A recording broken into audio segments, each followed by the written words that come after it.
Good morning.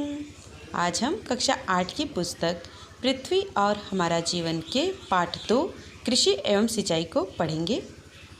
इस पाठ में हम चकबंदी और सिंचाई के तरीकों के बारे में जानेंगे। तो फिर आप कॉपी और पेन लेकर तैयार हो जाइए, क्योंकि जो बातें आपको बताई जाएंगी उन्हें आपको नोट करना है, ताकि वीडियो के लास्ट में जो प्रश्न आपसे पूछे जाएंगे उनके उत्तर आप खुद लिख सकें। हमारा देश एक कृषि प्रधान देश है, यानी कि हमारे देश की अधिकतर जनसंख्या कृषि पर निर्भर करती है। हमारे देश की कुल जनसंख्या का 55% भाग कृषि से अपना जीवन यापन करता है।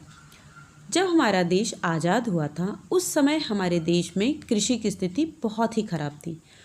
उस समय उत्पादन बहुत कम होता था और देश के सभी लोगों को खाने के लिए भरपेट अनाज नहीं मिल पाता था। अगर आप अपने घर के बुजुर्गों से पूछेंगे तो वो आपको बताएंगे कि उनके समय में खेती की क्या क्या समस्याएं आती थी, क्योंकि उस समय न तो बहुत अच्छे उपकरण थे, ना ही रासायनिक खाद, जैविक खाद मौजूद थी, और सिंचाई भी सिर्फ बारिश के भरोसे ही रहती थी। तब नहरों की भी सुविधाएं नहीं थी और बोरवेल वगैरह भी नहीं होते थे, और जो अनाज उत्पन्न होता था उनको सुरक्षित रखना भी एक बहुत बड़ी समस्या थी। सरकार ने इन समस्याओं को हल करने के विभिन्न प्रयास किए। पहले जमींदारी प्रथा चलती थी, जिसमें भूमि का जो मालिक होता था, ज़मीन का जो मालिक होता था, वो एक जमींदार होता था। जो फसल पैदा होती थी उसका ज़्यादा भाग जमींदार ले लेता था, और जो खेतिहर मजदूर होते थे उनको बहुत कम हिस्सा मिलता था। सरकार ने इस प्रथा को समाप्त करके किसानों को भूमि का मालिक बना दिया। फिर दूसरी समस्या आई कि एक ही व्यक्ति के कई जगह खेत होते थे, छोटे छोटे टुकड़ों में खेत कई जगह होते थे। सरकार ने एक व्यक्ति के इधर उधर बिखरे खेतों की जमीन के बराबर का खेत एक जगह पर दे दिया। इसे हम चकबंदी कहते हैं। चकबंदी किसे कहते हैं? चकबंदी एक व्यक्ति के इधर उधर बिखरे खेत के बराबर जमीन एक जगह एक चक के रूप में बदल देना चकबंदी कहलाता है। इसे आप कॉपी में नोट कर लें। अब आता है सिंचाई। सिंचाई किसे कहते हैं? खेतों और बगीचे के पौधों को पानी देना सिंचाई कहलाता है। ये काम तो आपने भी किया होगा। आपके भी घर के अगल बगल जो पौधे होंगे, आपने उनमें पानी दिया होगा। अपने स्कूल में लगने वाले फूलों के पौधों को भी पानी दिया होगा। गमले में लगे हुए पौधों को भी आपने पानी दिया होगा। तो ये सब सिंचाई के अंतर्गत आता है। तो ये आपको समझ में आ गया होगा कि सिंचाई किसे कहते हैं। अब हम खेतों में की जाने वाली सिंचाई के तरीकों को जान लेते हैं। पुराने समय में अधिकतर सिंचाई का जो कार्य है वो बारिश के पानी से ही होता था। इसके अलावा कुएं और तालाब के पानी से भी खेतों की सिंचाई की जाती थी। तालाब, पोखरा जिसे कहते हैं, इनके पानी से भी खेतों की सिंचाई की जाती थी। इसके बाद सरकार ने पंचवर्षीय योजनाओं के द्वारा नहरें बनाकर सिंचाई की सुविधाएं दी। खेतों के पास ही अधिक मात्रा में पानी प्राप्त करने के लिए नलकूप भी लगवाए जाते हैं। नलकूप को बोरवेल भी कहते हैं और बोरिंग भी कहा जाता है। इसके द्वारा पानी बहुत ज़्यादा प्राप्त होता है और खेतों के पास ही प्राप्त हो जाता है, इसीलिए इसका उपयोग अधिक किया जाता है। अब जरा ये बताइए कि आपके खेतों में सिंचाई का कौन सा साधन उपलब्ध है? वैसे उत्तर भारत में नहरों के द्वारा ही अधिक सिंचाई की जाती है। उत्तर भारत में सिंचाई का सबसे अधिक साधन कौन सा है? नहरें। जबकि दक्षिण भारत में तालाबों द्वारा अधिकतर सिंचाई की जाती है। तालाबों द्वारा अधिकतर सिंचाई कहाँ की जाती है? दक्षिण भारत में तालाबों द्वारा अधिक सिंचाई की जाती है। मगर ऐसा क्यों होता है? समझ नहीं आया ना? चलिए इसे समझने के लिए मैं आपको एक चित्र दिखाती हूँ। ये देखिए, ये है हमारे भारत का नक्शा और ये है इसका उत्तरी भाग। इस भाग में आप देख सकते हैं गंगा, यमुना, गंडक, घाघरा, बेतवा, सोन और कोसी जैसी अनेक नदियां हैं। और नदियों की अधिकता होने की वजह से इनसे नहरों को निकालना और उनसे सिंचाई करना आसान होता है और इसमें लागत भी कम आती है। इसीलिए उत्तर भारत में अधिकतर सिंचाई नहरों के द्वारा की जाती है। अब जरा इसे देखिए, ये है दक्षिणी भाग। यहाँ की मुख्य नदियाँ कृष्णा और कावेरी ही हैं। इसके अलावा दक्षिण भारत के कई भागों में बहुत अधिक वर्षा होती है, तो वहाँ पर तालाब बनाकर बारिश के पानी को संचित कर लिया जाता है और इसीलिए वहाँ पर सिंचाई का मुख्य साधन तालाब हैं। अब भारत के कुछ सूखा प्रभावित क्षेत्रों में सिंचाई की नवीन पद्धतियों का इस्तेमाल किया जाता है। ये पद्धतियाँ हैं ड्रिप अर्थात टपक सिंचाई पद्धति और स्प्रिंकलर यानी कि छिड़काव सिंचाई पद्धति। इन दोनों पद्धतियों का उपयोग सूखा प्रभावित क्षेत्रों में अधिक किया जाता है क्योंकि इन पद्धतियों से सिंचाई में पानी कम खर्च होता है और फसल अच्छी होती है। अब ये पद्धतियाँ होती क्या हैं वो मैं आपको एक चित्र के द्वारा समझाती हूँ।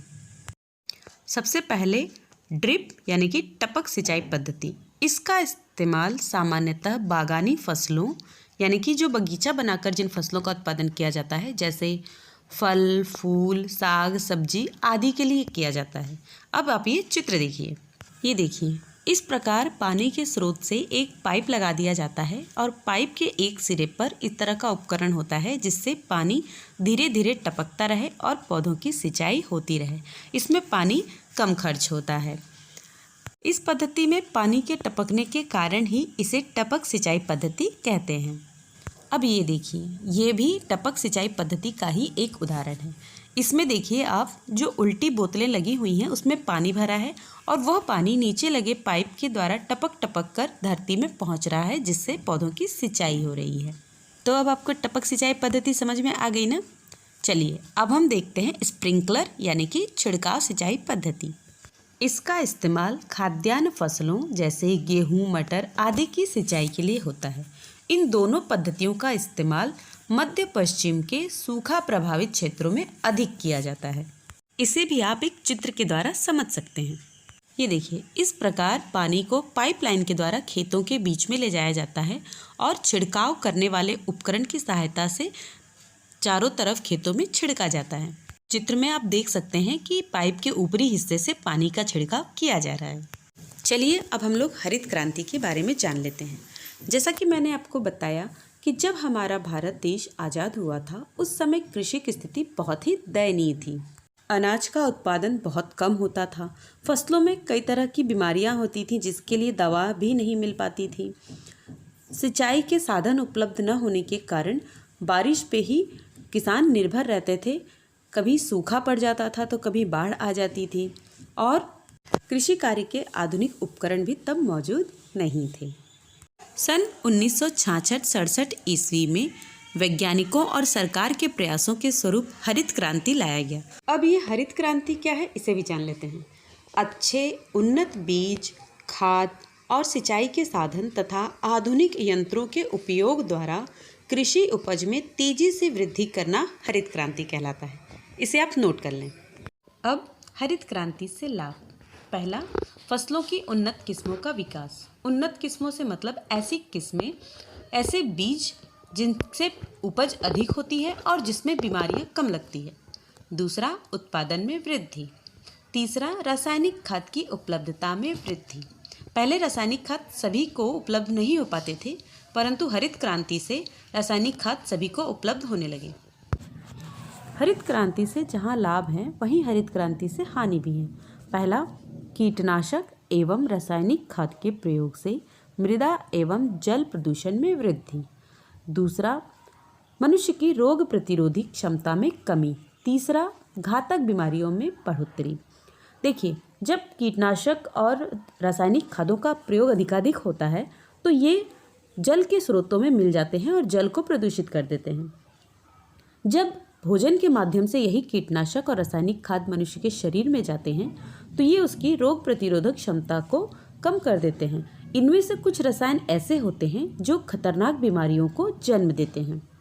हरित क्रांति से लगभग सभी फसलों की उन्नत किस्में तैयार हुई हैं। हम गेहूं और धान की कुछ उन्नत किस्मों को जान लेते हैं। गेहूं की उन्नत किस्में हैं सरबत, सोनार, कल्याण, सोना, हीरा। धान की उन्नत किस्में हैं IR, पंकज, जमुना, साबरमती, ताईचुंग। अब लास्ट में कुछ अभ्यास प्रश्न दिए जा रहे हैं जिन्हें आपको खुद करना है। पहला, चकबंदी किसे कहते हैं?